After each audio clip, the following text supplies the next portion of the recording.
Eu sou André Lazzaroni. Estamos aqui para começar mais um podcast 2G, junto com a minha querida e amada filha Ana Luísa. E aí, gente, tudo bem? Eu sou Ana Luísa Lazzaroni. A gente vai fazer esse podcast semanal, né? O plano. É isso aí. Um podcast semanal. Meu pai... Se a preguiça deixar, né? Eu sou um pouquinho preguiçosa. Um pouquinho, não é muita coisa não. Para 18 anos até que você é pouco preguiçosa. Eu acho que eu era mais preguiçoso que você na sua idade. Pois é, mas você não admite isso, né? Eu não vou admitir. Não posso admitir, E senão... a gente tá o exemplo. Peraí, a gente tá aqui com o nosso convidado, Henrique Alves. Isso aí. Eu conheci como Batatinha. Batatinha. Agora chegou o Henrique Alves Se do inscreve canal. no canal dele, galera, de deixar o link aqui embaixo. O canal é muitas coisas. Canal né? sobre muitas coisas. Vamos fazer o merchan Sobre já, muitas né? coisas, é isso aí. Aí quando eu virei YouTube, fiquei só com o Henrique Alves, né? Virou Henrique Alves? Virei Henrique Alves, né? Henrique Alves, nós nos conhecemos há bastante tempo, né, Henrique? Bastante tempo. Não, e o tempo é que eu lembro. Quando eu vejo a sua filha maior... Tudo bem que ser maior do que eu é algo fácil, né? Não é difícil, né? Porque eu tô sentado aqui. Então tá tranquilo. Mas, tipo, o tempo passa, né? O tempo passa, que ela era menorzinha que você, Batatinha. Já tá maior que você, já é maior de idade. Tá com 18 anos. Já vota, né? E tudo. Já. Até dirige. Já tá quase lá. Quase, mas... Tá fazendo a prova de autoescola ainda. Então, prazerzaço estar aqui com vocês, tá? Nesse 2G, mais um programa. 2G, são duas gerações, Batatinha. Isso aqui é quase a sua ideia de muitas coisas. Na verdade, é para falar sobre atualidades. E a grande âncora e estrela é a Ana Luísa. Porque é para responder as perguntas dessa juventude que nós precisamos desmistificar muitas coisas. Né? A nossa geração, Batatinha, eu tô 45 anos, Batatinha tem 37, não é isso? 37. Vou chamar de Batatinha, meu irmão. Não consegue falar Henrique, né? Eu não consigo falar Henrique. Eu vou falar Batatinha também, porque eu nem sabia que seu nome era Henrique. É Batatinha, mas é Henrique Alves. Fui descobrir hoje. Henrique Alves, pra mim, é o ex-presidente do Congresso Nacional. Rapaz, se eu falar uma coisa pra você, eu já não recebi e-mail, porque meu e-mail é HE Alves, né? Já recebeu e-mail por causa dele? Nossa, tipo, eu falei, não é possível, porque é Henrique Alves, né? Imagina, o seu só não pode ter sido citado por ele quando ele foi citado nas ações dele. Mas brincadeiras à parte, Batatinha, vamos te chamar de Batatinha, porque você é uma figura muito querida. E é um prazer, né? Nós que temos aqui, falava sobre isso, né? Eu estou com 45, Batatinha está com 37. Nós temos o dever, né? Nós que fazemos da vida da política, né? Fazemos política há muitos anos, independente de estar em cargo público, exercer mandato. A gente faz isso e gosta, né? Estuda política no mundo. A gente tem a obrigação de estar aqui orientando essa galera, quer dizer, não é orientação só, né? É uma conversa, né? Uma conversa, abriu o espectro. Abrir a mente, ver perspectivas diferentes sobre diferentes assuntos. E você é questionadora, né? Na verdade, isso daqui, Batatinha, eu vou acabar falando um pouco mais do que ela no início. Vai, porque ele fala pra caramba. Ele fala pra caramba. Ela já fez um diagnóstico psicológico meu. Fiz mesmo. Mas não pode falar. Mas, é verdade, fiz mesmo. Mas e foi continua falando muito, Ana, porque assim, eu fui envelhecendo, né? Hoje eu falo mesmo, eu falava demais também. Falava pra caramba também. Hoje eu fico brincando com minha mãe que eu comecei a aproveitar o barulho do silêncio. Mas ele fala pra caramba. Assim, você sabe que ele tá chegando em casa porque você escuta o grito dele lá de baixo. Tá falando com a rapaziada, o bar. Com o fone dele de ouvido. Ele o cara fala do bar que grita. Ele tem um garoto de 18 anos dentro dele até hoje, é verdade. Pois é, mas... Meu lado Peter Pan. Ele sempre foi, a mentalidade dele foi sempre 20 anos a menos do que a idade dele, né? Mas isso é bom. A idade mental dele. E isso é muito bom, Ou não é bom? Freud Você explica, mais né? jovem. Mas deixa pra outros canais. Isso aí pra outros canais. Vamos parar de fazer Isso é muito profundo, tá muito psicanálise. profundo. Tá muito profundo. Daqui a pouco ele tá chorando aqui. Eu não vim pra ser analisado. Daqui a pouco tá até chorando, querendo abraçar você do nada. É verdade, tá. Ele não chora em público não, mas eu já vi ele chorar. Só choro quando meu bebezinho passa mal, aí eu choro mesmo. É verdade. Vai, pai, vamos começar. Vamos lá, minha filha, você que é a nossa grande puxadora, né? Vamos falar sobre o quê? Vamos falar sobre França, Batatinha? Vamos começar na França? Eu quero falar que tá bem mais atual, né? Mas eu não vi muita gente da minha idade falando sobre a França, não. Não viu? Não chamou atenção, né? Não chamou muita atenção como Ucrânia, Rússia, obviamente, Não, faz sentido, a guerra sempre. Mas como outros assuntos também, mais light, vou dizer assim. Eu vi uma A notícia eleição boa. na França não não chamou muita atenção da galera mais jovem. Porque a França, na verdade, ela... a galera também... E foi uma eleição rápida, né? Porque foi parece rápido. que acho que esse é o grande ponto, né? De repente começou a campanha e de repente estava o segundo turno. E é mais ou menos o que eu achei muito rápido que acontecer aqui no Brasil, porque era um segundo turno cantado, né? Olha, mas a mulher ficou perto. Ela bateu o recorde. Ela chegou perto do cara. Foi a votação mais expressiva da extrema-direita francesa. Mais expressiva. Me deu até um negócio. Caraca. Tipo, eu não esperava que ela fosse chegar tão perto assim. É porque existe um sentimento muito forte contra a imigração na França. A França é muito preconceituosa com galera com islão, né? Não, eles têm, na verdade... Tanto que lá as mulheres não podem usar burca nem nada, é ilegal. Mas eu acho que não é um preconceito na França. A França ela tem um espírito de liberdade muito enraizado, né? Liberté, fraternité. Não, mas eles têm um preconceito contra... como é que se diz em português? Mas quando você... O ponto é esse. Como é que se pronuncia? Tô brincando. Como é que se diz em quê? O nome da Le Pen. Le Pen. Marine Le Pen. E aí, mas aí bate no que ela tá falando um pouco. A França, ela é conhecida, o país da fraternidade, da igualdade, até o termo é francês. E o que acontece, só que hoje, é isso que ela falou, existe um preconceito com imigrantes e imigrantes direcionados. Exato. Mas não tem esse preconceito do imigrante também com o francês? A gente não andou vendo uns vídeos, eu não sei se isso... Não, mas... Eles foram pra rua, eles quebraram... Não, mas escuta, esse negócio contra o francês se originou devido ao preconceito dos franceses. Também não tem a ver que os franceses foram colonizadores também. Mas a Le Pen, ela meio que virou o porta-voz dessa galera preconceituosa. O Salvini na Itália. Você quer ver uma das leis... Como é que o Salvini foi eleito? O Salvini, na Itália, foi eleito também com o discurso de se tirar os imigrantes. Quer dizer, proibir a imigração na Itália. Mas o que você ia falar, Batatinha? Fala o que você ia falar. Que ela virou uma porta-voz. Ela vira essa porta-voz. O que acontece? Vamos trazer para o nosso país. Como é que o Bolsonaro ele vai na mídia? Sim, ele só fala... Uma frase. Bandido bom é bandido morto. A partir praticamente isso. Desse momento, o CQC ajudou muito, Super Pop. Mas o problema dessa frase é que muita gente fala isso. Então, até a Xuxa falou isso. Mas é isso aí. Mas essa frase, ela originalmente é do cara... Sivuca. Carandiru, né? Sivuca. Sivuca usou essa frase, cunhou essa frase. Sivuca foi um dos homens de ouro da polícia de Getúlio Vargas. Então, Sivuca foi deputado estadual comigo. E aí ele ia pro Super Pop e era aquela figura caricata falando que não queria... E aí ele vira esse porta-voz de um preconceito. Porque livre, eu posso ser preconceituoso. Ele fala bastante coisa. Ele sempre era honrado por ser preconceituoso. Ele ganhava, ele virava deputado federal, subia, a gente veio do Rio, André. Representava a primeira votação expressiva da história do Bolsonaro é em 2014. Por que 2014? É quando ele começa a rivalizar com o Jean Willis. Olha, mas eu não conheci o Bolsonaro. E o Jean Willis cresce também. É a mesma coisa. Deixa eu falar, eu não conheci o Bolsonaro antes das eleições presidenciais de 2018. A Le Pen.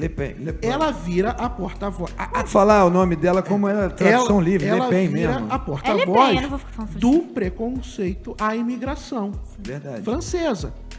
Porque só ficou nessa tecla. Qual é o discurso? Aqui no Brasil a gente tem preconceito com imigrantes, mas com alguns imigrantes. É porque o Brasil ele é muito diverso, né? É a população, acho que é japonesa, né? A maior população japonesa fora do Japão. E a maior italiana também fora da Itália. O preconceito do brasileiro com o imigrante é algo... mas italiano não... Você não vê uma pessoa andando na rua e falar italiano. Mas nós fomos colonizados pelos portugueses, fomos colônia de Portugal, mas aqui teve uma enxurrada de italiano no século a plantação do café. A plantação do café feita por italiano. Os italianos substituíram mas o que eu tô falando é que o italiano, ele não é... Não, você não identifica Você não vê o italiano andando na rua e fala, é italiano. Isso já é... Então... Aí você vai para os Estados Unidos, eles são identificados. Sim, mas é porque os Estados Unidos... É porque o brasileiro, ele é muito diferente. Você não... Um americano... Eles criam lá o Little Italy, né? Todo quanto é lugar tem porque o americano, eles... é americano, né? Você vê um americano andando na rua, você fala, cara, é americano, é gringo. Porque tem um americano tem um jeito, jeito. né? E aí, Uma quando cultura chega um própria. latino lá, tipo, ela é italiano. E tem um pouco disso. Aí, fechando o lance da Olimpíada, ela tem. Ela virou essa porta-voz. Sim. Ao ponto que um dos projetos dela era. Eu não vou saber explicar detalhadamente, mas existe 2 sistemas do abatimento do animal para vender, né? E aqui no Brasil é aquele que bateu, morreu. E os judeus e os muçulmanos, eles não comem carne assim. Muçulmanos, eles. Os judeus também. Tem que- Não, eu tô falando que eles têm um preconceito muito grande com E muçulmanos. isso é muito louco, porque na reta final, ela conseguiu juntar muçulmanos e judeus para votarem contra ela. Porque ela queria mudar essa lei, que já acontece na Europa, que é, tipo, não poder mais ter o abate com o sangue jorrando. Porque o judeu e o muçulmano, eles não comem sem ser assim, a carne. Tem uma explicação mais técnica e tudo Sim. mais. E isso já vem acontecendo em alguns países da Tem Europa. que, Por quê? tem que rezar também. antes Isso de é uma... matar. Mas aí são práticas. Isso é uma religiosas. sufocação. Não, tipo, em grande escala. Não é tipo só. É em grande escala. Tipo, ele só come animais que foram mortos Sim, com eu sangue sei. escorrendo até o final. E ela usava isso. E o que é isso, na realidade? E você eles não comem oprimir- carne de porco, né? É oprimir um povo. A ideia... Então, ela cresce muito. E assim, eu penso comigo... Isso é uma algumas guerra coisas. cultural. Os votos que ela teve... E ela defende também aquela lei da mulher muçulmana e tal, não poder usar o lenço na cabeça. É. Eles dizem que é por proteção, não. É preconceito. Mas é preconceito, porque eles ficam desconfortáveis, eles não gostam. Chama-se xenofobia. Mas lá a xenofobia é forte. Preconceito, eles são preconceituosos e eles têm, assim, esse povo que vota nela, vota por esse sentimento. Porque o voto não é uma ciência, né? Não é algo assim, por que voto em fulano? Porque eu identifico com alguma bandeira daquele fulano. Por que a gente vota mais para centro-esquerda?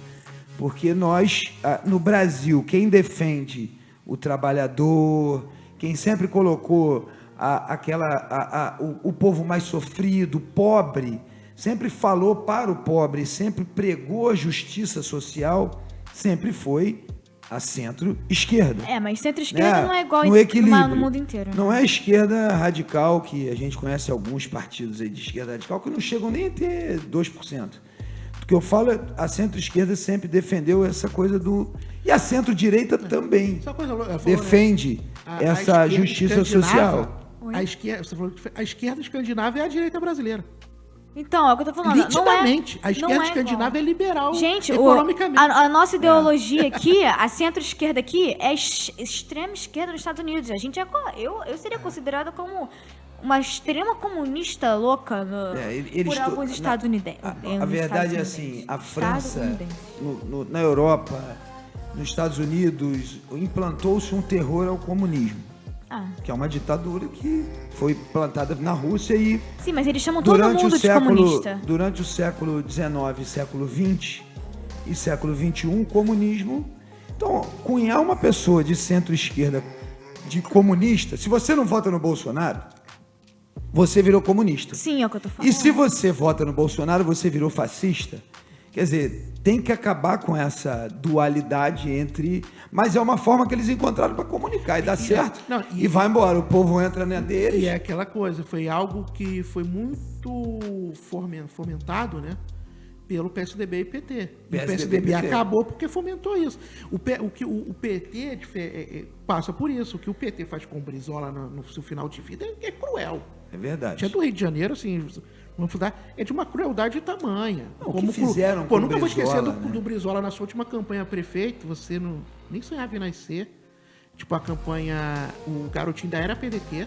Nasci em 2003. Então, isso foi em 2000. A Benedita era candidata a prefeita do Rio pelo PT. E o Brizola, tava aquela briga dos dois. Era triste de ver, porque a Benedita com a campanha imensa, do César Maia, e o Brizola andando de bicicleta na Zona Sul. Então, e foi isso. Tem muito a ver com a polarização PT-PSDB. Porque não queriam. E qual foi o sofrimento disso? É quando surge... Uma hora vai surgir uma pessoa mais à direita. Vai surgir um extremista. Entendeu? Aí surgiu. E como assim, eu não quero ser contra. Surgiu. Se o Lula perde, essa eleição que, tipo, é igual que a gente não pode fazer o que fez em 2018. É o teto. Saiu uma pesquisa, é o teto. E quando foi o teto, ele ganhou. Se o Lula perde essa eleição, quem vai ter o poder de tirar o bolsonarismo do poder? É a esquerda? Não, vai ser a extrema esquerda. Esse é o ponto. Então a polarização no Brasil ela era muito maneira, enquanto era o PT e o PSDB, que era ali, ó. O DEM no meio. Mais ao centro, né? Sempre mais ao centro. Só que uma hora vai surgir o extremo. Se você olhar pro... Surgiu, né? A esquerda na França acabou. Quando... A esquerda na França teve menor expressão de voto. Esquerda, né? Porque a direita na França... Cresceu. A extrema direita. Mas não é uma direita. E sabe o que é mais louco? Eu não sei o nome dele, depois eu vou pesquisar. A Le Pen não é a mais extrema esquerda, tá? Extrema direita. Tem o que apoiou ela, foi o único que apoiou ela, ele é mais extremista que ela. Pra você ver. Aí já prega a morte aos... Não sei, porque eu não tive coragem nem de ver, procurar, porque se ele é considerado mais extremo, é extrema da extrema direita, é complicado. Você chega num ponto que é extrema direita em qualquer lugar do mundo, né? Eu acho que o Brasil tem outra cultura política, né? Aqui quem sempre dominou a cena no Congresso, estou falando da democracia, a parte democrática, nós vamos falar do período 88 para cá, né? Antes nós vivemos algumas ditaduras e tivemos alguns períodos democráticos que não eram tão democráticos assim quanto a gente está vivendo hoje. Ainda mais na era da informação. A população, a cultura brasileira tem medo de ditadura, né? A gente tem um medo maior do que outros certos países que não tiveram. Alguém te tutelando ideologicamente sempre vai ser ruim. Né? Você escolher o que você pode ler, o Estado dizer o que você pode fazer, seja numa ditadura de direita ou de esquerda, isso é muito ruim. A ditadura é ruim qualquer... Porque isso não faz com que a população evolua. Nós não evoluímos em nada no período da ditadura, que alguns chamam de revolução anticomunista, né? E aí, quem não conhece da história acredita nessa retórica. Tem gente que diz que nem ouve. Tem gente que diz que nem houve ditadura. É porque eles colocam Jango como comunista. Agora, você imagina João Goulart, o maior latifundiário do Rio Grande do Sul, de uma família riquíssima, um cara sendo comunista. É porque tinha vindo da China, tem toda uma história por trás que isso aí é um debate. Mas o que eu quero dizer é o seguinte, quem domina a cena no Congresso Nacional, para nossa sorte, para a sorte da democracia, é o centro. Eles estão chamando de centrão, é o centro. Você vê, o Lula foi eleito em 2002 dizendo que ia romper com o sistema. Chegou lá, 2003, fez o governo dele. Quando deu em 2004, teve que compor com o MDB, com o PP, com o PL, que são os mesmos partidos que estão hoje no governo Bolsonaro. Sim. Então ele teve que compor. O Bolsonaro teve que compor com o centro. Muito frio, pai. Certo?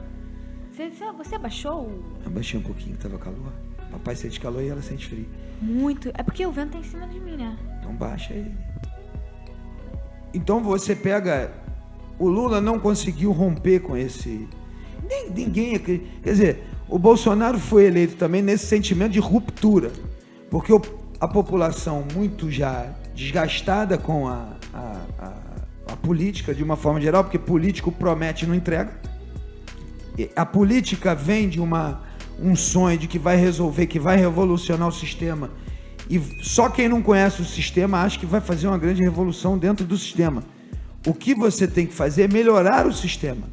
A minha visão de política é como melhorar o sistema. É isso que eu venho buscando. E você só melhora o sistema dialogando com todos os campos. Um dos problemas nós, como brasileiro eleitor... Não rompe...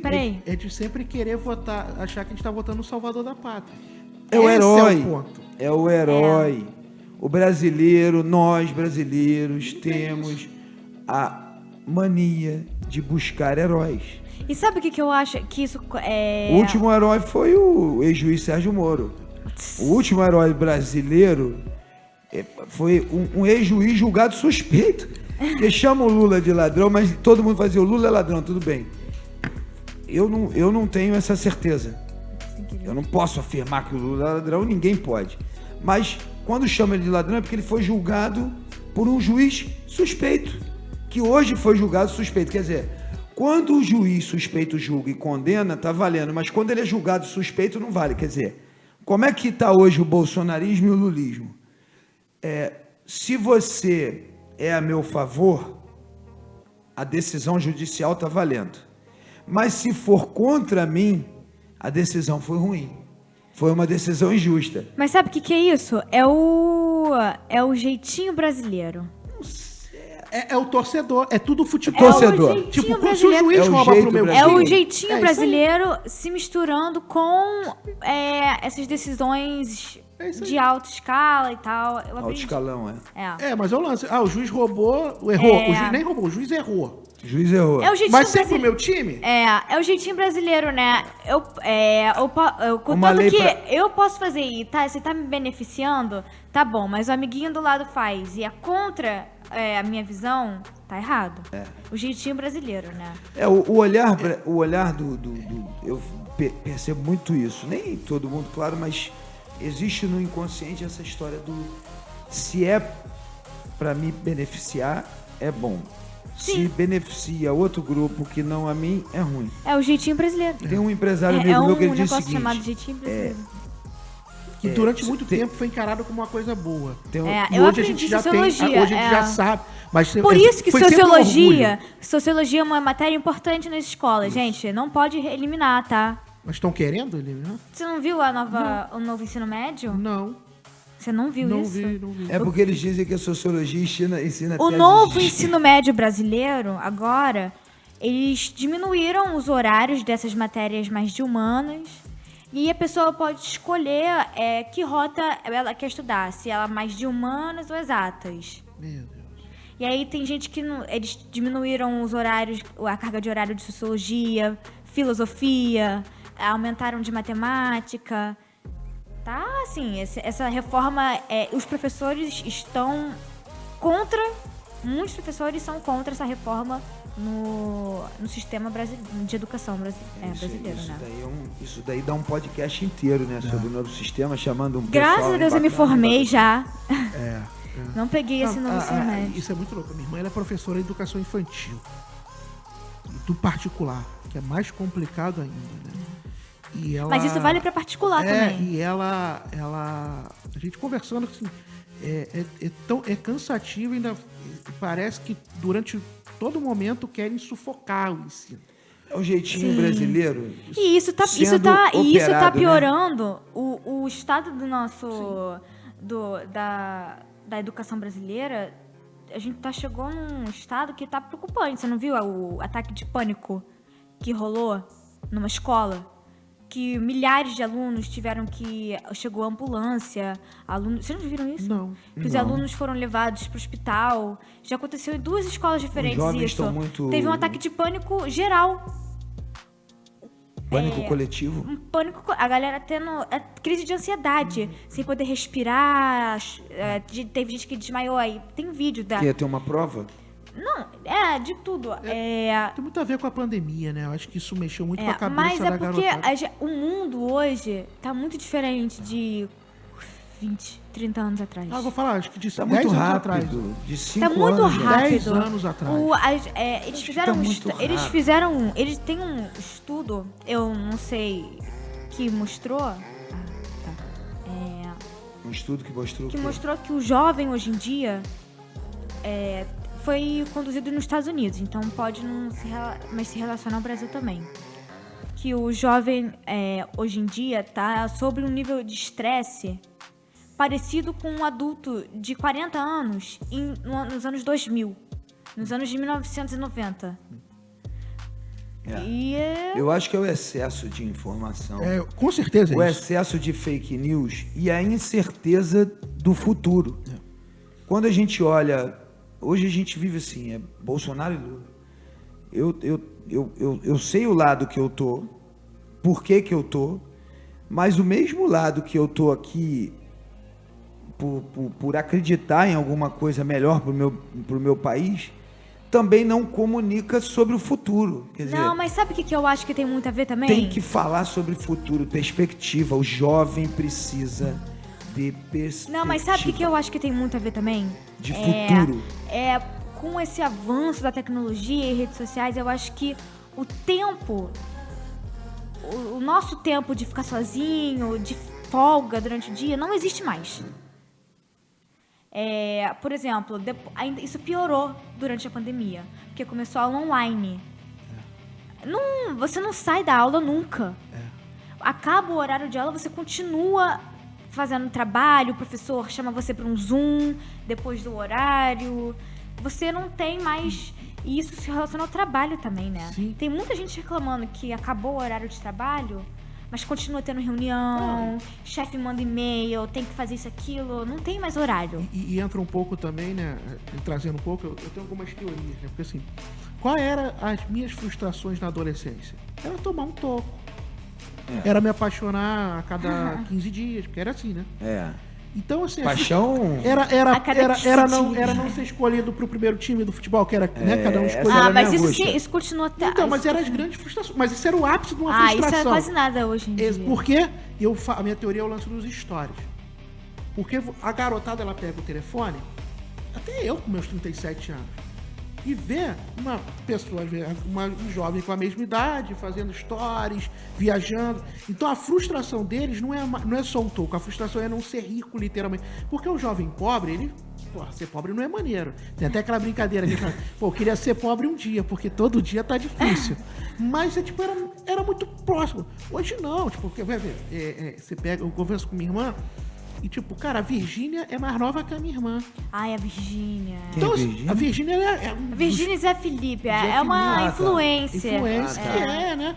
E assim, cara, ela tem 20 e poucos anos. Vou até procurar no Wikipedia depois. Ela tem, 26. Acho que não bate isso. 22, ela tem 22. Acho que é 21 ou 22, Depois eu confirmo aqui. Já tem então, a garotada de 18 anos, quando eu vi a Virgínia brilhando, quero ter essa vida da Virgínia. E a vida da Virgínia não é porque ela namora o Zé Felipe, porque também tinha... Não, é porque ela tem uma mansão. É porque as músicas do marido dela só estouram porque ela faz dancinha. Então, assim, as frustrações da garotada... Ela fez o cara explodir. Porque ele cantando ao vivo, né? Você não sofreu processo aqui, não. Mas aí, as frustrações da garotada de 16, de 15 anos é essa. Não, mas tem muita gente de 16, 15 anos que explodiu porque vira influencer. Então, e aí você vê a pessoa da mesma idade que a sua. É isso aí. Explodindo, ganhando milhões de reais. Tá entendendo? Mas eu acho a Jade Picon, vou dar um exemplo. Ela tem o quê? 20 anos, né? Vai fazer 22. Ela tem 21. É 21, né? Ela é 2 anos mais velha que eu. Olha isso. A menina, ela é milionária. Teve um mês que ela fez 3 milhões em um mês só. Por causa de publi, Instagram e tal. E ela trabalha bastante. Mas assim, você vê uma pessoa... também, porque no mundo atual... Mas a nossa frustração era tomar um toco. Mas não é tudo... Mas o que eu tô falando é o seguinte. Deixa eu te falar. Eu vim da classe E. Eu nasci... Nasceu em Caxias, né? Já que ela vai fazer... Assim, Duque de Caxias... Ela falou Big Brother, não vai dar do Fiuk ano passado, né? Vai chorar aqui falando que não, é privilegiado. Eu sou o quê? Já que ela vai dar uma de Fiuk, eu sou muito fã de Big Brother. Eu amo Big Brother também. Sou muito fã. E aí, dá pra te fazer umas lives ano que vem. Eu amo Big Brother. Eu quero até ir pro Big Brother um dia. Ô, Boninho, me chama que eu vou. O Fiuk, ele logo no início... Não me chama não, Boninho. Não, o BBB do ano passado foi maravilhoso. Aí no início, né, ele foi preparado pra se desconstruir. Aí teve um fato da Lumena julgadora na época, que eles passaram maquiagem. 2 extremos, né? Foi muito maneiro. Engraçado, a gente viu 2 extremos. Dá até tristeza em ver esse BBB 22 lembrar disso. Aí teve um momento que ele falou, não, eu sou um branco, hétero, cis, privilegiado. Começou a chorar. Não vai chorar. Não, eu não ia fazer isso, não, porque não... Quem me conhece, Big Brother, eu tenho que falar de Big Brother. Muito bom. Eu sou Team PA, hein? Que eu ia falar. Não, eu acho que o Arthur tem que ganhar. Sério? Acho. Porque ele ganhou, ele jogou muito bem. Na verdade, ninguém jogou, né? Por isso que ele conseguiu. Eu acho que ele jogou, ele foi o melhor jogador. E pra mim não é sobre cara. É assim, tudo bem que o caráter dele é meio duvidoso. Não, eu não julgo ele aqui por fora, não. É lá dentro. Eu acho que o jogo começa a partir do momento que você entrou. E ele foi super coerente com as coisas que ele falou. Sim, ele é um pouco mimado. Quando as coisas não acontecem do jeito que ele quer, ele fica mimado. Mas eu acho que ele merece ganhar por causa do jogo dele. Pra mim, o grande... E o PA em segundo lugar. Tinha que sair com 1,5 milhão era o Tadeu, porque tadinho. Mas ele tá saindo com muito mais que isso. Mas vamos falar vamos falar do André Lazzaroni quando era uma criança. Quando entra nesse assunto, eu me ferro, porque eu não vejo Big Brother. Ano que vem já não vejo Big Brother. Mas é porque eu não tenho... Eu vi os primeiros Big Brothers. Depois eu fui... E acho que a Rede Globo também ficou muito maçante. A Globo, de uma forma geral, não só no Big Brother, perdeu muito cliente igual a mim. Muito cliente igual a mim, por quê? Porque é só pau no meu estado, é só porrada no meu estado, ela bate muito na gente. Mas isso dá para um outro podcast, para a gente falar também sobre...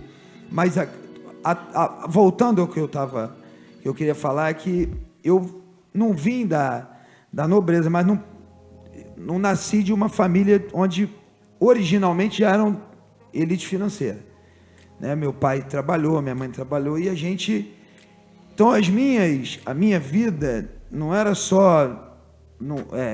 a frustração era o seguinte, a minha perspectiva, a minha preocupação na idade da Ana Luísa era: o que eu vou fazer da minha vida quando eu me formar? Porque meu pai conseguiu, foi um homem de sucesso, né? Que ele saiu de um mecânico de ar-condicionado para ser um grande empresário do Rio de Janeiro nos últimos 50 anos. Ele trabalha até hoje.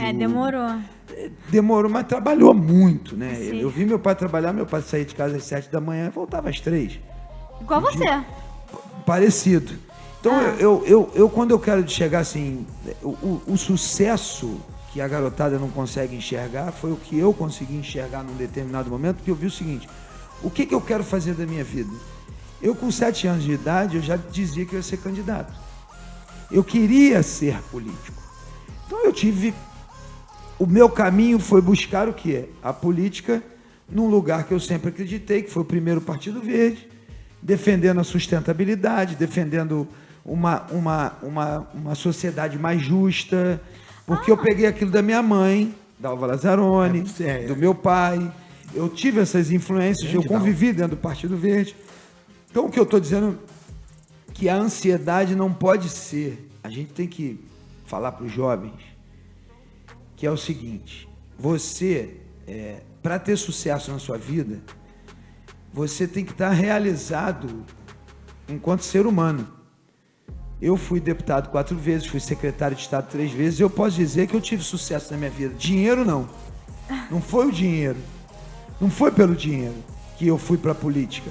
Não foi pelo dinheiro ou pelo poder, pelo status social, né, Batatinha? Porque muita gente também vai para a política para status social.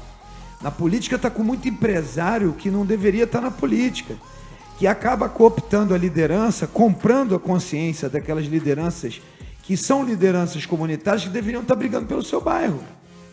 Então a gente vive um momento da política que não é um momento... essa cooptação, a política tem que voltar para o eixo. Quem tem que ficar na política é quem efetivamente gosta de pessoas, que está ali por uma causa, que está ali por uma... Sim, eu concordo. Por algo a mais. Que gosta, né, do que está fazendo. Que gosta. E o ter sucesso na vida, minha filha, sim, não é necessariamente ter dinheiro na conta bancária. E a felicidade não necessariamente vem com dinheiro na conta bancária. Quantos amigos eu tenho, bilionários, ricos, que são depressivos, que não se encontraram, estão sem propósito. O que o jovem precisa encontrar é o seu propósito. Tem alguns que dizem que o propósito é ser herdeiro, né? Mas tudo bem, esse daí é um propósito de alguém brincando, mas o ser humano... Não, eu tô brincando também. Eu sei disso, o propósito é ser herdeiro, eu sei disso. O propósito é ser herdeiro. Oi? Eu não acharia ruim ser de um... Ninguém acharia ruim. Eu não acho ruim. Eu não posso dizer que eu acho ruim ter um pai... pai com posses, uma mãe intelectualmente abastada, respeitada. O nosso prestígio, né, o prestígio da nossa família veio pela intelectualidade da Dalva Lazzaroni, pela força de trabalho do Paulo Moraes. Foi o Sebastião Lazzaroni que virou um grande técnico, uma referência. Então a gente foi conquistando. Né, foi uma família de imigrantes que chegou aqui para substituir a mão de obra escrava para arar, né, lá no campo, foi morar no campo e venceu. No propósito que o meu pai criou para a vida dele, ele foi um vencedor, minha mãe também. Ela fez mais de 30 livros, escreveu mais de 30 livros, musicou, fez tanta coisa que ela conseguiu. E eu precisava, enquanto jovem, porque as pessoas acham que ser filho de rico é mole. Porque existe uma cobrança, por exemplo, ser filho do Zico é mole? Duvido. Quem é Zico? O Zico, nosso... Não é flamenguista, não? É tricolor? Zico, nosso grande jogador Zico. E o pior é que ele fica bravo quando eu falo que eu sou fluminense. É Fluminense? É? Eu sou Flamengo, ele é Fluminense. Aqui é democracia, na veia. Ilusão. Aí, não, eu gente, já falo. Você é Fluminense também? Já mostrou que é a maioria, a maior torcida ela aqui do podcast. Ela perguntou quem é Zico, eu vou dizer que você não conhece o Zico. O Zico foi o maior jogador. Acho que ela te zoou, né? Não, eu sei quem foi Zico. Não, calma, eu sei quem é Zico, mas... Você é filho dele, não é... Por exemplo, se os três meninos... Ele tem filho, conheço, são todos garotos bacanas, gente boa, não sei o quê. Mas não seguiram a carreira de futebol, porque imagina você ser comparado ao Zico. Imagina você ser filho... O Edinho não aguentou, pô, filho do Pelé. Ser goleiro. Então, ser filho de famoso e filho de... Por exemplo, a minha régua. Qual é a minha régua? A minha régua é da Lazzaroni. Ah, mas a riqueza do Zico... A régua é Paulo Moraes. Quer dizer, eu tenho uma régua. A régua da Ana Luísa já começa... Qual é a régua que ela tem? Então, ela não vai ter de facilidade na vida por ser filha de André Lazzaroni, que se você olhar para minha vida, eu tenho certeza que eu tive sucesso em tudo que eu busquei. Porque eu fiz por onde? Eu trabalhei, é o que ela falou, saio cedo, durmo tarde, dou atenção às pessoas. Eu gosto da resenha, eu gosto de ajudar as pessoas. O verdadeiro político é aquele que se doa e gosta de ajudar e melhorar o sistema. Pai, deixa eu fazer uma pergunta aqui, mudando um pouquinho de assunto que você falou, do negócio do Partido Verde. Enfim, é só isso, eu acho que... você começou a sair um pouco do assunto. Não, estamos muito focados no dinheiro e a gente esquece a causa. Sim. Se as pessoas buscarem uma causa, um propósito na sua vida, Lulu, tem que ter um propósito. Tá bom. Um homem e uma mulher sem propósito não vive bem. Deixa eu falar. Me empolguei. Se empolgou um pouquinho. Ele é assim toda hora. Mas é normal. Não é normal, não. Sou político, gente. Eu gosto de falar. Tá bom, deixa eu Ele falar. acha que tá fazendo um tweet. Pode abrir 4 horas a câmera. Ele tá... exato. Baixou o Casemiro nele. Baixou o Casemiro. Eu falei outro dia 3h30, Batatinha. Ai, não dá. Ó, pai. Mas vamos... Você falou um negócio de sustentabilidade, do Partido Verde e tal. O que você achou agora? Não sei se você viu, do Macron. É assim que se fala, né? É Macron. Da França, que ele falou que vai tornar a França num país sustentável. Um país ecológico, um país sustentável. Eu achei essa declaração do Macron alinhado com o que vem acontecendo no mundo. Porque é urgente, a gente precisa mudar urgente. Pensar... O ser humano, quando não pensa nas futuras gerações e quando acha que a sustentabilidade é coisa de ambientaloide... esses ambientaloides chatos, ecochatos, não sei o quê. Ele, na verdade, está sendo egoísta. Ele está pensando nele e sem pensar no que vem. Quando a gente passa a ter filhos, você já olha e fala, o que vai ser da próxima geração? Preciso...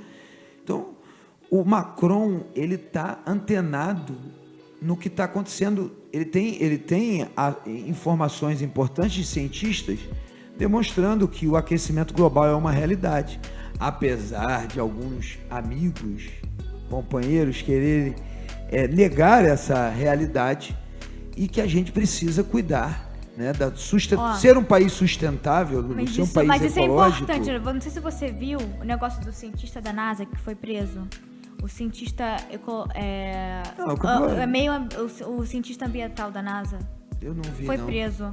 Os cientistas fizeram uma greve em frente a um banco onde o CEO fazia doações para esses negócios de gás carbônico e... como é que é? Fósseis. Combustíveis fósseis e tal.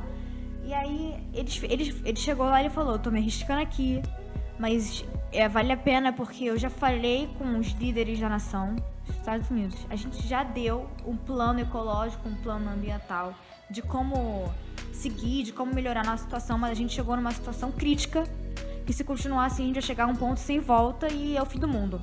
Ele literalmente falou isso. Então, o Macron... E você deve ter visto aquele filme da Netflix, Don't Look Up. Sabe?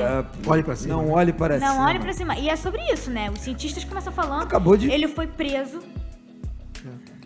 Foi todo mundo, mas é sobre isso Os cientistas que estavam falando... Não, esses dias, semana passada, retrasada, ele foi preso por causa dessa greve. Mas é porque... E não querem dar ouvidos aos cientistas. Eles estão falando, eles estão desesperados. O cara tava... Tem sempre um para dizer ao contrário, que ele é pago para dizer ao contrário. Então existe uma meia dúzia de cientistas que dão valor mais ao econômico do que a questão da vida. Porque quando o dinheiro passa a ser o grande propósito da vida do ser humano, teve médico que defendeu o kit Covid. Então aí você vê... Teve médico que... Eu não vou nem entrar no mérito do médico que não defendeu a vacina. O tratamento precoce. Cientista. Mas o cara tratamento precoce. Não, tratamento... A gente tem que ver assim... Tudo não pode ser movido... A gente tem que prestar bem atenção nos movimentos que a natureza nos aponta. Né? Então, existe esse movimento do aquecimento global, é uma realidade. Não é algo alarmista, não é sensacionalista, é uma realidade.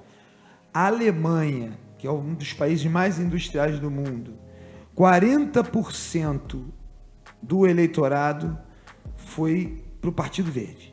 Os eleitores votaram no Partido Verde. O que a Alemanha, que é um país industrializado, quer dizer com isso? Quando ela vota no Partido Verde, que ela pensa nas próximas gerações.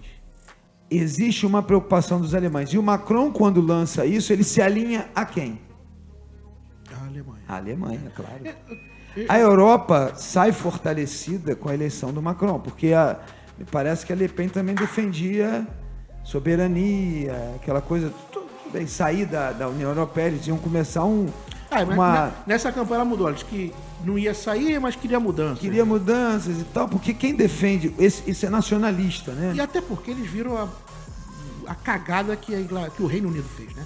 No mundo globalizado, você ser um nacionalista já é uma coisa, na acepção da palavra mesmo, né? Não estou aqui porque Gente, se o mundo acabar, todo mundo morre, tá? Eu sou brasileiro. O seu país não vai ser o único que vai sobreviver, não. Mas no mundo globalizado, você achar que o seu país, né, você ser nacionalista ao ponto de achar que o seu país vai conseguir um domínio sobre qualquer outro país é muita ingenuidade, porque com a velocidade da informação, com a internet, a gente sabe que tudo está acontecendo no mundo inteiro e o mundo cobra.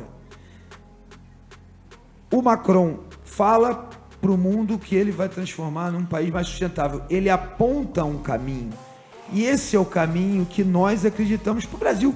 Qual é a outra solução para o Brasil, se não apontar para o caminho da eficiência, da sustentabilidade, de geração de novas matrizes energéticas menos poluentes?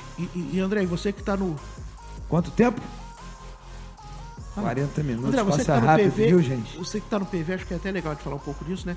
Eu Não existe outro caminho, na minha visão. News, e estava o André Trigueiro, que é um cara que fala muito bem, né? Eu acho que é o único jornalista hoje que fala sobre sustentabilidade. E eu nunca vou esquecer uma frase que ele falou, que ele disse, cara, o Brasil tem grandes pensadores ambientalistas. E por quê? E o que faz, o que leva esses... O que tira a voz desses caras no Brasil? É só um governo. Porque assim, às vezes... Não, são os dois lados. Não é só o governo Bolsonaro. Não, são os dois lados. Olha só, são os dois lados. O agronegócio. Não é o agronegócio. O agronegócio não é... O agronegócio sabe que tem que investir na sustentabilidade, porque o mundo vai cobrar do agronegócio a sustentabilidade. Não somos nós, já está cobrando, né? É econômico. Está cobrando, mas ainda não mudou, né? Vai mudar. Ainda não investiu. Eles vão ter que... Assim, eles vão partir para esse lado mais sustentável, entre um equilíbrio entre... Isso chama agroecologia. É o equilíbrio entre o meio ambiente e a nossa alimentação, sobre as plantações. Dá pra gente acreditar que o Brasil... Não é porque parece uma utopia, porque não dá pra acreditar. Pois é, quem sufoca as vozes, na verdade, tanto a esquerda quanto a direita são desenvolvimentistas no Brasil. Elas só acreditam no desenvolvimento industrial. Eles estão ultrapassados. Porque hoje, com as novas tecnologias, o Brasil deveria estar se focando nas novas, né, na criação de novas tecnologias, porque nós temos os melhores cientistas do mundo.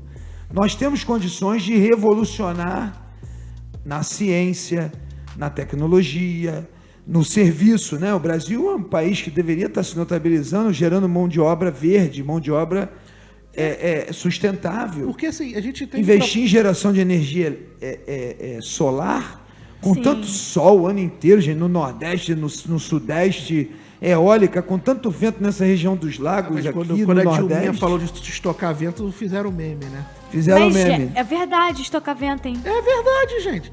Mas porque, na verdade, estoca a energia gerada... Sim, mas ela... O grande ponto é esse. Vamos um pouquinho para os Estados Unidos. É porque ela tinha um problema de comunicação. Não, ela tinha um problema, acho que de total.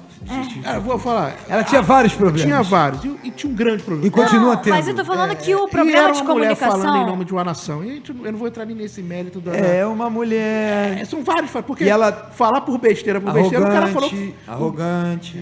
Arrogânciazinha, a dureza dela. Eu nem sei se era arrogância também. Sabe o que é? É porque, olha, sabe o que eu acho? Eu não acho. Eu acho que ela fala igual os outros presidentes falam. Mas eu acho que o fato dela ser... dela ser mulher, a galera, ela é arrogante. Tira um pouco a credibilidade dela. Com certeza. Eu não tenho dúvida nenhuma. Tira bastante a credibilidade dela. Com certeza. Ela não foi outra coisa. Acontece o seguinte, a mulher... E outra coisa, eu não vou perder o foco. E outra coisa. E aí que eu falo assim, a escolha da Dilma, eu vou falar aqui, como se eu fosse o cara que aconselhasse o PT a escolher um sucessor pro Lula, é totalmente equivocada. Não pela capacidade dela, não. Pela história dela. Ela foi uma mulher que foi torturada. Ela foi torturada. Mas o Lula também foi. E aí ela foi torturada. Você acha que essa mulher ia se dobrar para certos políticos do Congresso? Não. Igual o Bolsonaro se dobrou agora? Mas assim, ela... Igual o Bolsonaro acabou de se dobrar? Não, mas o grande ponto é esse. Eu acho que existe ela ficou inflexível. Mas eu acho que independente... Enquanto o Bolsonaro foi totalmente... Enquanto o Bolsonaro era inflexível... Vem comigo, né? Eu não quero sofrer impeachment. Porque o que aconteceu... Quando ele viu que estava na beira de se ferrar... Mas independente de ser mulher ou homem, tem que ser flexível. Então, e ela não vai, porque ela foi torturada, literalmente. Porque é uma coisa, né? Eu acho que são vários fatores. E aí vem aquelas teorias de conspiração. As pessoas achavam que a Dilma ia morrer, que ela não duraria 4 anos. Então, assim, aí entra um pouco a coisa do nosso Brasil, né? Essa coisa. Jeitinho, não, bota ela... Eu lembro, eu convivi na formação da chapa dela com o Temer. Sabe disso? Eu votei contra, né? Eu votei contra. Eu era do MDB na época eu votei contra. Eu votei por uma candidatura própria do MDB ou apoio na reeleição dela, né? Não, tô falando de 10, na construção. A de 10 nós estávamos juntos nessa como era? Sabe como foi? Eu me lembro 2010 disso. você era novinha. Sabe qual era a justificativa que levaram? Porque o Temer sempre foi... Ele relutou para ser o vice Eu me lembro por causa do AS. Relutou. Mas sabe como é que convenceram? Eu não vou dar fonte, mas eu tenho a minha fonte. Eu tenho a minha fonte. Uma das conversas de convencimento pro Temer aceitar serviço dela é porque ela teve câncer e ia morrer e ele ia virar presidente. Era isso a conversa de bastidores. Então, o Brasil, as escolhas, às vezes... Eu fico pensando... Eu vi o que o... Eu fico pensando... Mas o que você ia falar, A minha mãe sofreu, né? Minha mãe teve câncer. Mas pra que você falou? O que você ia falar? A política pra mulher é muito dura. O que você ia falar? Mais dura do que pro homem mesmo. A política é machista. Sabe? É completamente machista. Mas a política sem mulher não pode. Tem que ter mulher. Não, mas eu te digo mais. Tem que ter mulher. A política precisa de muito mais mulheres do que tem hoje. Muito. Porque a mulher, ela é muito melhor do que o homem. A verdade é essa. Quando você pega uma mulher no trato da coisa pública, nossa é uma seriedade, é uma outra... Aí você vai para um homem, uma coisa meio esculhambada. É aquilo, né? Você já viu um negócio muito engraçado que um cara chegou na rua e falou assim... Você acha que você acha que mulher tem capacidade de ser presidente do país? Isso nos Estados Unidos. Aí, mulher, homem, isso não...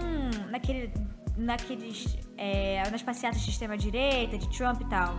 E aí todo mundo falou, não. Aí teve uma mulher que falou assim, não, porque mulher é muito sentimental, né? Pode começar uma guerra em 30 segundos. Aí o cara virou e falou assim, mas todas as guerras não foram iniciadas por homens?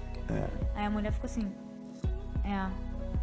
E saiu andando, é uma velha. A grande guerra da mitologia, da história, a guerra de Troia, é por causa de quê? É um homem que ficou indignado porque a mulher largou ele e foi pra um novinho, pô. É a história do corpo. A Helena só queria viver com o grande amor da vida dela. É verdade. Se a Helena falou, não quero guerra não, quero amar.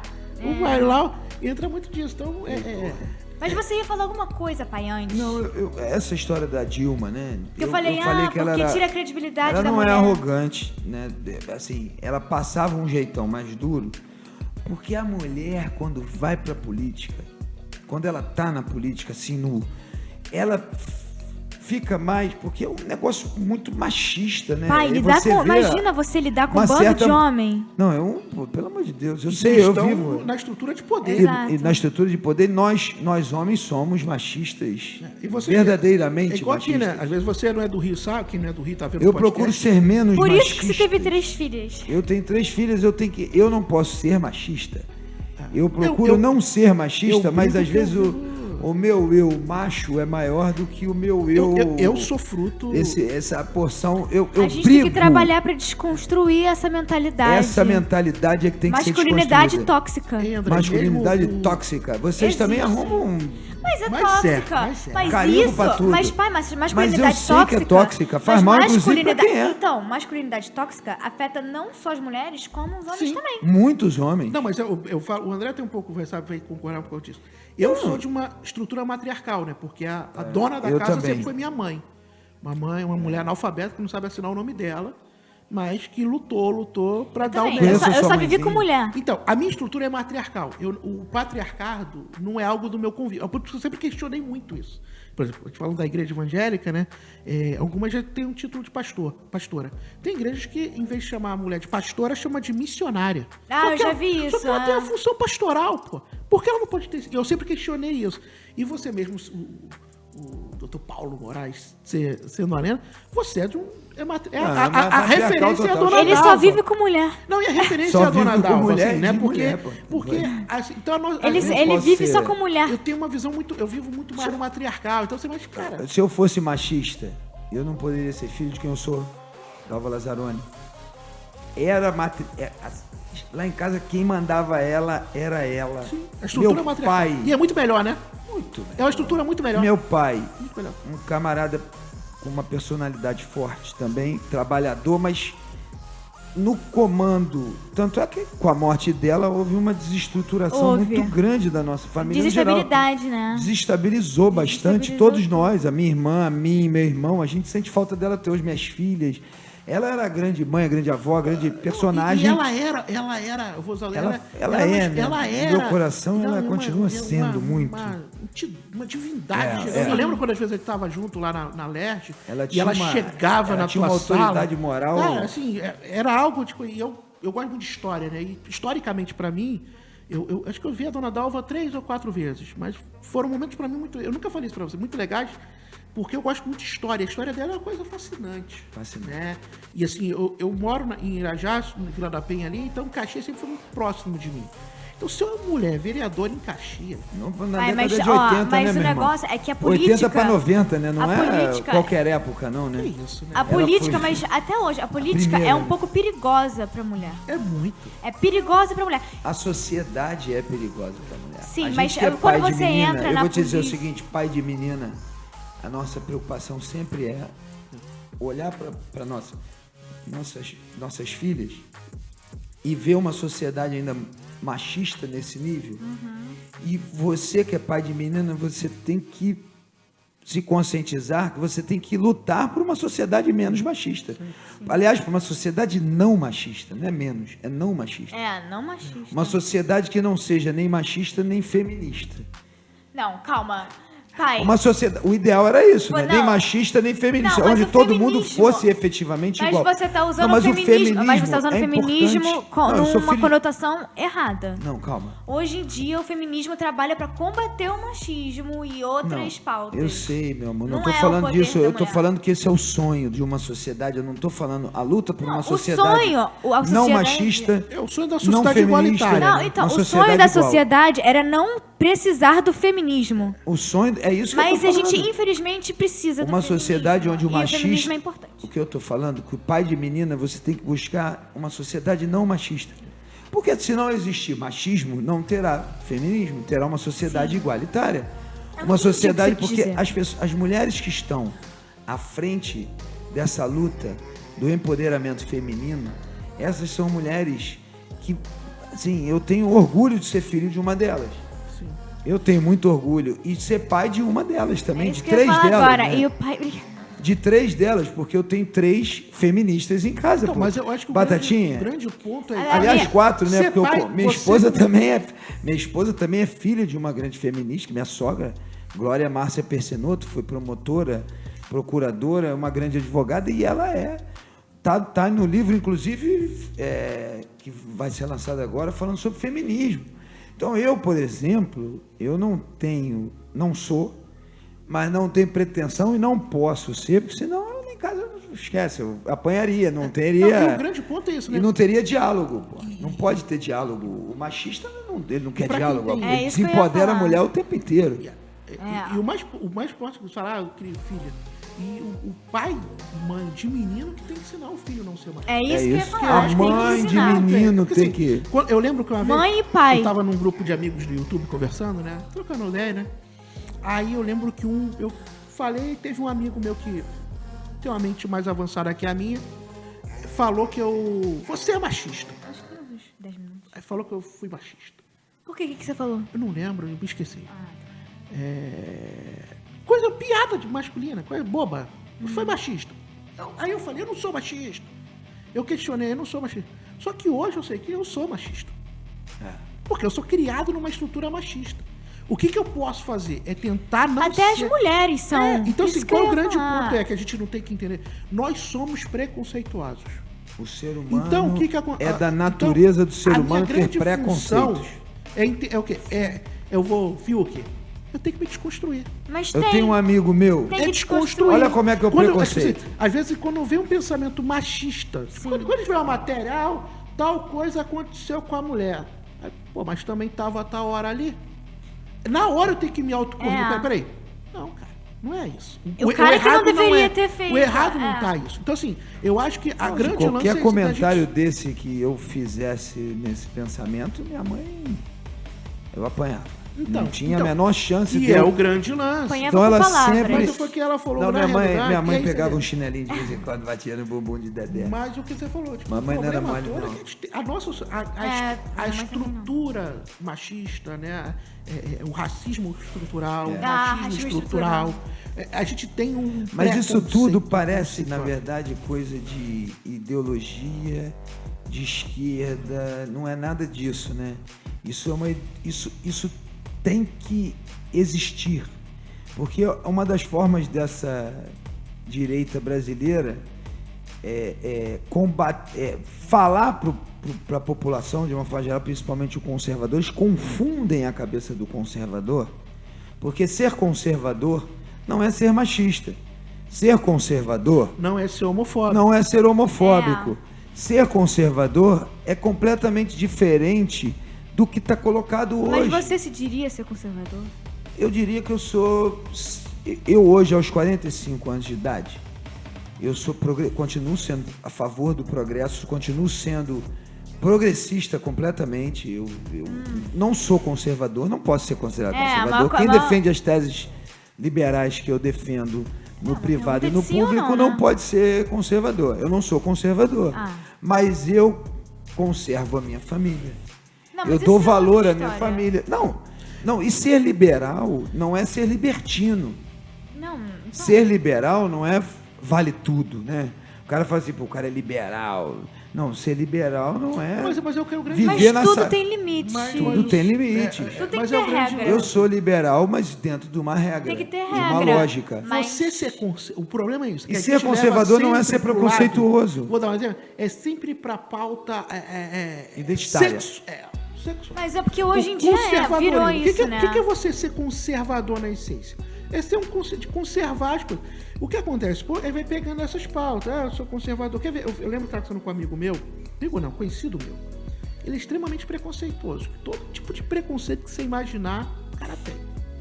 E é um autodefensor do Estado de Israel. Se ele tiver Twitter, ele bota a bandeirinha de Israel, aquela coisa toda. Eu falei, cara, sabia que no Israel o casamento homossexual é legalizado? Você sabia que em Israel... Eles pensam que eu conheço, gente. O Israel... É o país mais desenvolvido... Sim. Um dos países mais desenvolvidos na parte cidadã que tem. Agora, lá, e da tolerância a Israel. Pessoas do mesmo sexo. Né?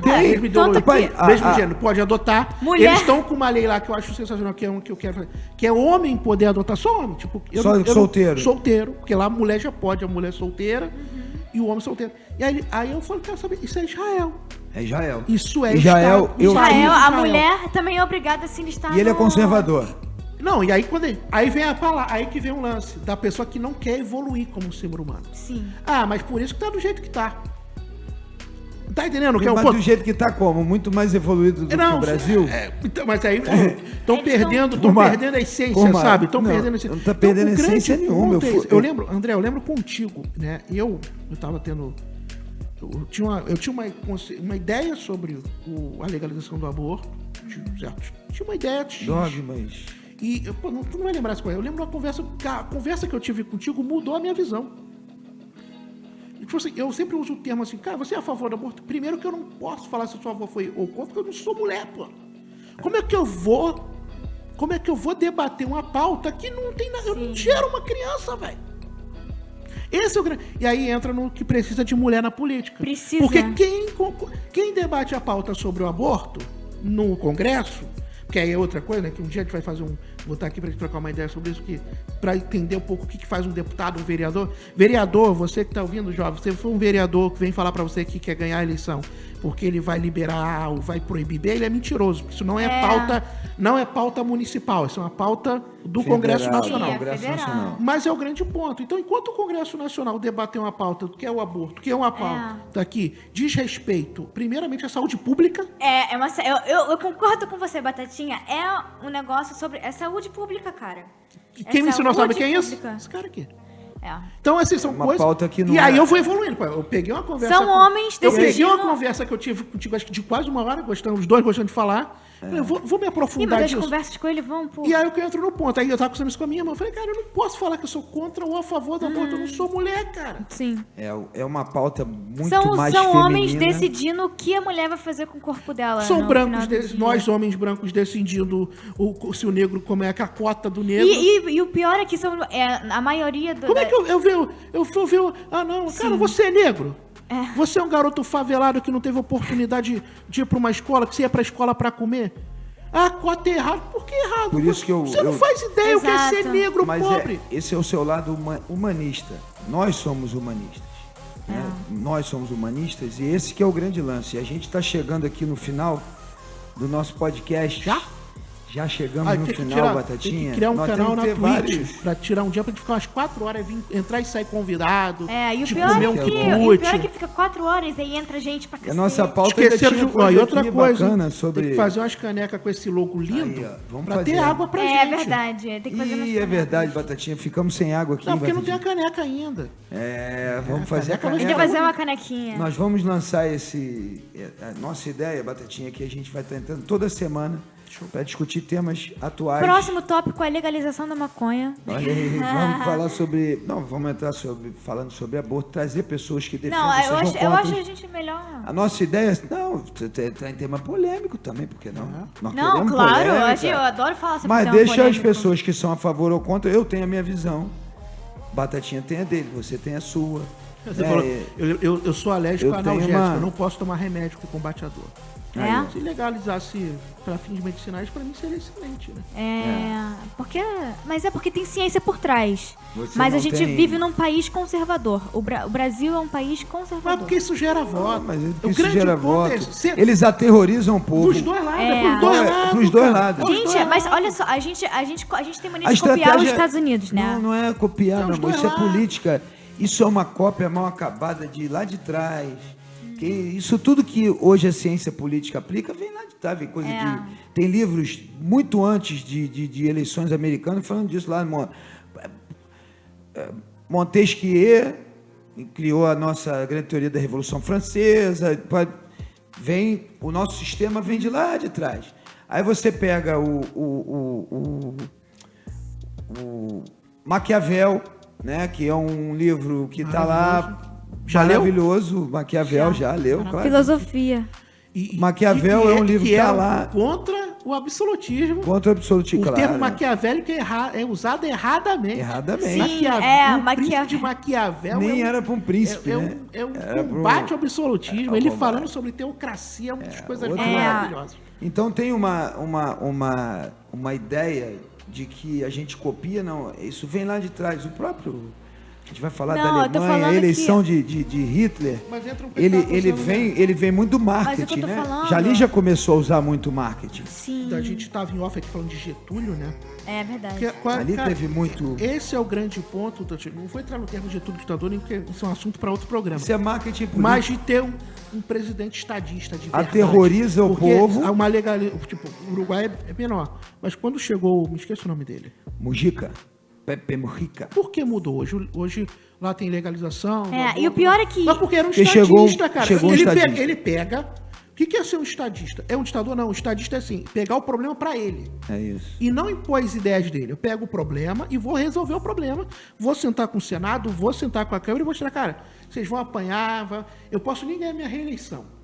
Estadista é isso. Mas de uma forma democrática, né? Do Brasil, não, é da ideia de chegar, sim, de uma forma... comprar o barulho e sentar com o Senado, sentar com a Câmara e falar, cara, é isso aqui, ó. Vou perder minha reeleição. Reeleição, ele tem que ser... Só que o problema é que o cara já senta no poder querendo se reeleger. Já pensa na reeleição. Se o camarada governasse 4 anos sem pensar na reeleição, o Brasil já estaria... lá na frente. Eu sou a favor de 5 anos sem reeleição. Vamos dar um exemplo? Aqui, tá fechando? Itamar Franco, pô. Plano Real na Itamar, porque ele não queria a reeleição, pô. Não queria, não podia. Não podia. Ele não podia. E aí ele faz o Fernando Henrique. Ele chega pro Fernando Henrique, meu irmão, o Brasil vai quebrar de um jeito, resolve isso aí. Resolve não, tem uma galera nova que tá vindo aí, ouve essa galera que tá lá, que é uma galera porque ele não tinha preocupação da reeleição. Eles vão te trazer uma ideia. Aí ele implementou. E foi um grande estadista, né? Tivemos grandes estadistas no Brasil. Getúlio mesmo na ditadura, mas aí é um assunto para um programa de 1 hora. Aí é outro. Aí é um programa inteiro só sobre... Só para finalizar, minha filha, é o seguinte. Primeiro você aterroriza. Os comunistas vão tomar o poder, vamos virar uma Venezuela. Cuba. Se você pegar os discursos de Hugo Chávez, quando ele assume o poder... Não tem diferença nenhuma pro que está colocado aí, não, tá? Não. Que eles defendem que é de direita. A entrevista do Bolsonaro... Ele começa com o discurso... Ele elogia o Hugo, pô. Ele falou que o Brasil precisava de um presidente igual o Hugo Chávez. Então você vai percebendo que no final... 1 mais 1 sempre é 2. E é sempre pelo poder. Uhum. Nunca é o poder para transformar a vida do outro. Então... Lulu, chegamos ao final. Chegamos ao fim do nosso podcast, gente. Agradece a todo mundo que está vendo. Não, calma, eu ia agradecer, mas achei que você queria falar alguma coisa. Não, eu quero agradecer aqui ao meu amigo Batatinha por ter dado aqui o privilégio de... Verdade. O privilégio é meu, pô. Um grande convidado. Eu espero que você volte para mais... Só chamar. Batatinha daqui a episódios, pouco vai virar... né? Você só fala o dia da gravação. Ele vai virar o terceiro âncora aqui do nosso podcast. Vamos botar o Batatinha com a gente, que o Batatinha, ele trouxe uma... Ele tá sempre atualizado. Sim. Batatinha é estudioso também, isso é bacana. Foi um prazerzão estar aqui com Gosta vocês. De política. O André é um grande amigo. A Lu vai vir novinha. 18 anos. Se tornou Você viu criança. Então é um prazer estar aqui com vocês. Espero estar outras vezes. Visita lá meu canal sobre muitas coisas. Sobre muitas coisas. Chegamos no fim do nosso podcast, galera. Gostaria de agradecer a todos vocês que assistiram. Ao Batatinha por ser nosso convidado. Gostou? Gostei muito. Foi um prazer estar aqui, né? André, conheço há tempo. Vi você novinha. Tu é pequenininha, explica, já era do meu tamanho quando era novinha. Porque ser do meu tamanho não é algo difícil. Eu espero que você volte aqui. Pode chamar. Mas vai virar nosso terceiro âncora, né? Já falei isso. Vai ser um prazerzaço estar aqui. E aproveita pra fazer aquele mexer, né? Isso que eu ia falar. A gente vai colocar o link do canal dele aqui na descrição. Vai lá, se inscreve sobre no muitas canal coisas. dele. Gosta de série, gosta muito de cinema. Muito legal, ele fala lançamento sobre da Netflix. Série. Muito bom, isso recomendações. aí, se inscreve no canal também, no André Lazzaroni, não é o nome do canal? É o nome do canal do papai. André Lazzaroni e ativa o botãozinho aqui embaixo para receber notificação de quando sair novos vídeos. Se tiver, isso aí, se você galera. estiver ouvindo por alguma plataforma de áudio, já bota aí para receber também sempre. Já bota, nosso podcast vai estar disponível em todas as plataformas, então cheia de opções, não tem desculpa para o nosso Não tem desculpa, tem que não tem que ver. Tem que assistir. É isso aí, galera, valeu. Tchau, tchau. Valeu. Obrigado aí, obrigado. Beijo, beijo.